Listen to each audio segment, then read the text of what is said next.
What is up, Dynasty Leaguers? I got another special episode for you guys. This is the final part and the final video that I was able to record with the godfather of Dynasty himself and our very own Ryan McDowell, this time discussing how to maintain a Dynasty championship team. It's one of the hardest things in Dynasty to do, actually, is just maintaining, being competitive every single year, potentially winning back-to-back or back-to-back-to-back Dynasty championships. It's so difficult on a year-to-year basis to be that good. But we're going to talk about in this video how to actually do that. What are some steps that you need to take? Which trades do you need to make happen to make that go a certain way? And honestly, maybe it's a little bit of luck after a certain point to get you guys to maintain a competitive Dynasty team. So let's get right into the video.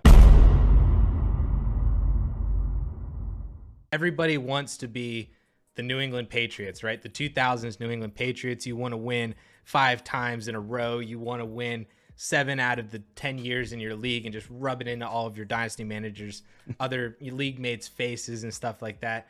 That is what we are playing Dynasty fantasy football for, is to win those championships. And I think while all that is really, really fun, that's also one of the hardest things to do, is not only win once, but then maintain that to continue winning year in and year out. I think a back-to-back championship is extremely hard to do, no matter how good you are.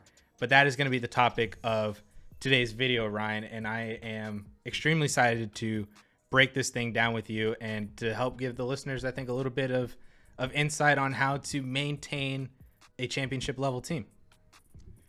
Yeah, you're right. It is certainly challenging. I think, the best you can do as a Dynasty manager is build your team, put yourself in contention, make yourself an annual playoff contender. And then, I don't want to chalk it up too much to luck, but hope you get lucky in the playoffs and can make that run. You have the guy that gets hot late in the season. There's always 1 or 2 of those. But yeah, you're right. It's really the most challenging thing. If you're in a competitive Dynasty league, if you're in that home league where nobody else is paying attention, build up your team, pat yourself on the back and rack up your titles. But in a good competitive Dynasty league where everybody's into it, paying attention, active, it's such a challenge. It really is. And I'm seeing that, from a firsthand perspective. My freaking DLF championship, DLF Cup league. So I won last year. And I came into this season, I was feeling great. I had Aaron Rodgers, I had Kirk Cousins and Matt Ryan as my other 2 in a super flex. I had Derrick Henry, Calvin Ridley, Keenan Allen, Robert Woods, Travis Kelce.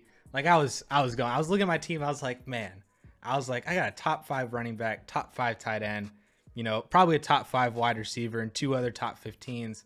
How am I going to lose this year?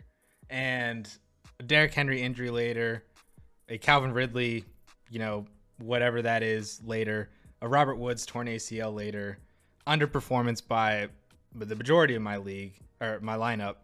And I'm still in the hunt. I'm still there, but I'm not feeling it. I'm not feeling that great about that team. Sure. So I think I personally need a little bit of advice as well, I think, from this video, Ryan. And it's so challenging to win every single year. Well, it sounds like, unfortunately, you made the key mistake that so many managers with strong teams do. You relaxed, right? You sat back, complacent. You relaxed. I was happy. Exactly. You spent, hours of the offseason staring at that roster. You probably submitted your week 1 lineup in April. Like you were ready. You were ready to go. You thought you were, at least. Mm-hmm. And maybe what you should have been doing is continuing to work the trade wires, adding some depth. If you can work the waiver wire in your offseason, certainly do that for sure. But yeah, just adding depth, continuing to add depth, never sitting back and feeling comfortable, because just like the New England Patriots, just like the Chiefs, there's always somebody coming for you. There's always somebody making their team better. I love what Sean Siegel said in an interview I did with him a couple years ago on a podcast. He said, every time a trade takes place in your league, your chances of winning a championship just declined.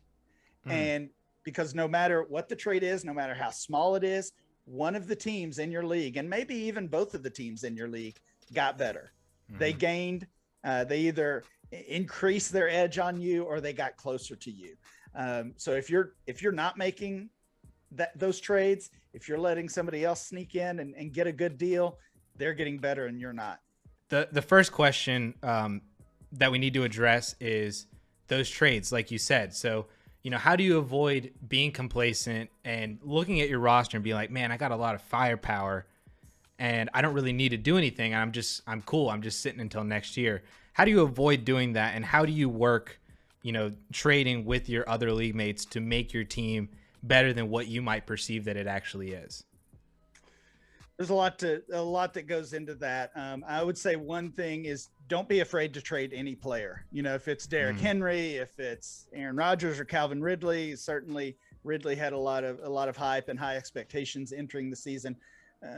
It's always a value proposition, right? So if you think Derrick Henry's at the point where he can't gain any more value, then that's the time to move him. You really have to kind of tell yourself that story with every key player on your roster. Is this the point that I need to move that player? Even if he's my RB1, even if he's my only good quarterback in a super flex, is this my chance to move that player and get some good value? And if it is, then you need to explore making that move.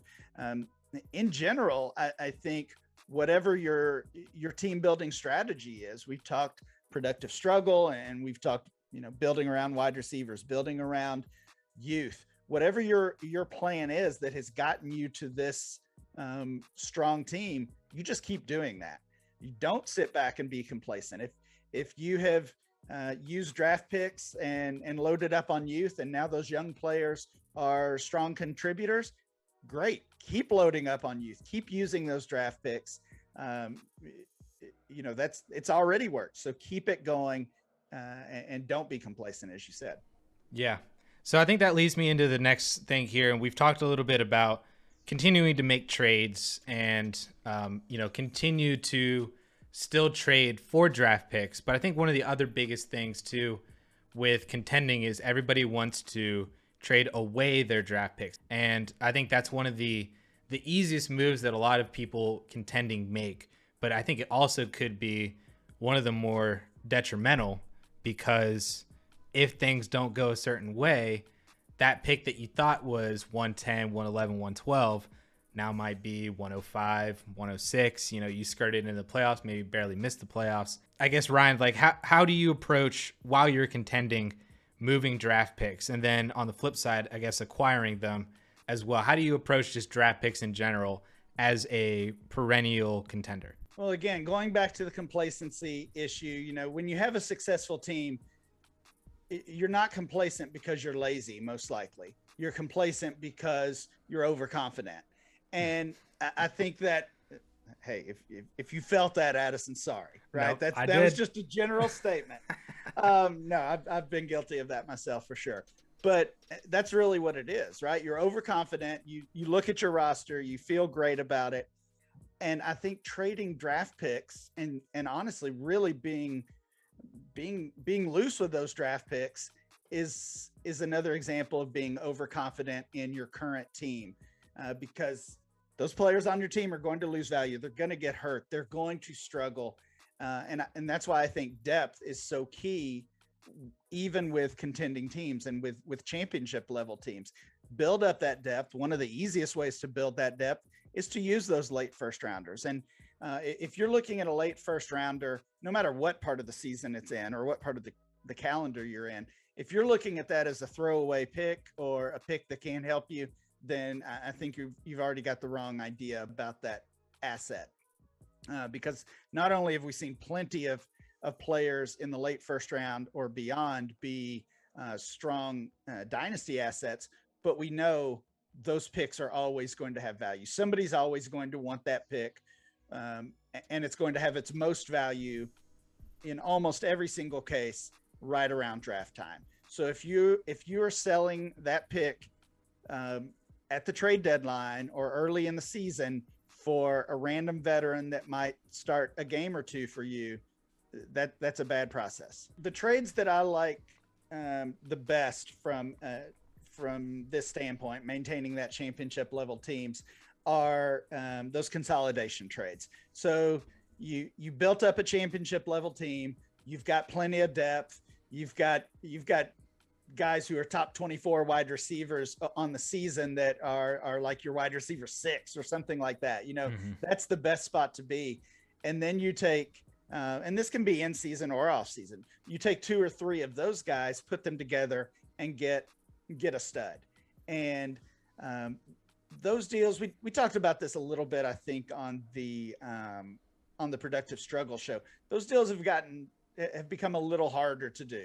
The 3-for-1s, everybody kind of everybody knows what you're up to with that, right? But if you're still giving quality players in exchange for a top 5, a top 10, a top 20 asset, then ultimately that other team has to do what's best for them. And sometimes it's moving their 1 star or their 1 stud for some valuable depth.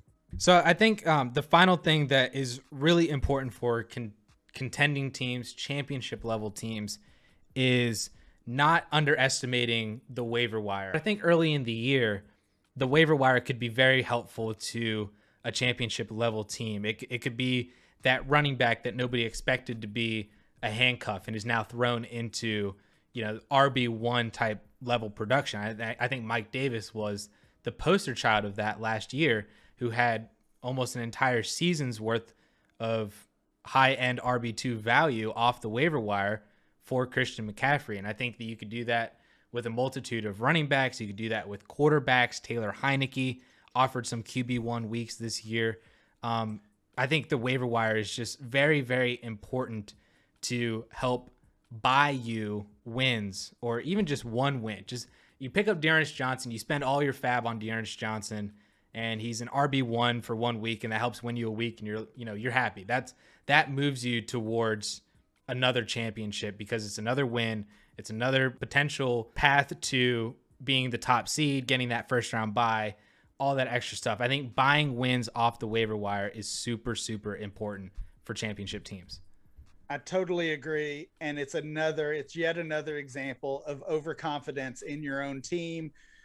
And I'm glad you mentioned the name Taylor Heineke. That's exactly the example I was going to use. Mm-hmm. And honestly, this is the one where I'm probably most guilty and need to look in the mirror, because sometimes I look at the waiver wire and whether it's just because I don't want to go through that process with 20 different leagues of submitting waiver claims, or I look at my team and think, this is a super flex team and I've got 5 starting quarterbacks. Like, I don't need Taylor Heineke. What are the chances he's going to be valuable? Well, now we're in week 10, and half of the games so far, he's been a quarterback 1. He's got 5 QB1 games.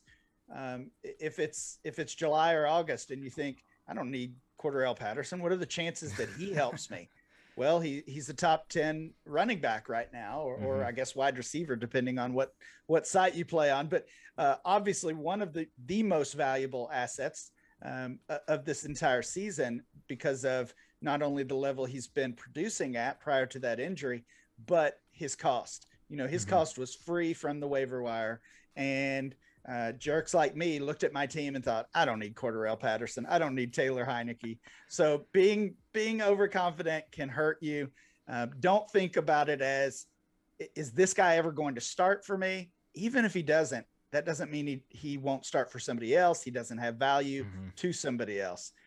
So churn, just like you would with any dynasty team, be able to churn those low end roster spots, and maybe you hit something like Patterson or Heineke, or there's examples of it every single year. Mm-hmm. Not to mention too, even if it doesn't help your team in a starting lineup sense, in a production sense, if they gain value like that, it's then easier to move on, and now you're getting free 2nd round picks, which, right, like we mentioned in the rebuild and productive struggle, you compile enough 2nd round picks that becomes a 1st round pick, and then that's just a very easy, cheap way to acquire those picks while you're competing, and then those picks turn into other players or other future value to help keep you competing. So very, very easy to do, and just staying on top of the waiver wire, I think, is a very underrated aspect of being a contender every single year. And I think obviously you said this at the beginning too, but you need a little bit of luck to go your way as well. I think, you need some injuries to not fall your way, or maybe fall your way if you have backups of certain players. And your schedule has to align right. You have to do all this other stuff. It's a long, grueling season. And if you can survive that multiple years on end, there's a little bit of luck involved. Not going to lie about that one. It's not all skill. Like I said, you've just got to build the depth, keep building your team, stay active, put your team in that position, and then hopefully it goes your way. So that is it. That is how you maintain a Dynasty championship team and hopefully set yourself up for multiple Dynasty championships in a row without having to do the ups and downs that we see a lot of actual NFL teams do. Maybe you guys can actually build out yourselves a New England Patriots dynasty in your own dynasty leagues. Leave a comment down below if you've actually been able to go back-to-back and win back-to-back championships in your own dynasty leagues, or if you just want to gloat and shout out yourself. How many championships have you guys won in your dynasty leagues? Have you guys been able to maintain being competitive and being fantastic in your leagues? I would love to hear all that down in the comments. And if you missed either of my first two videos with Ryan talking about his productive struggle strategy or how to rebuild, I'll leave those two videos right here for you guys to check out as well. And with that being said, guys, thank you all so much for watching. We'll catch y'all later.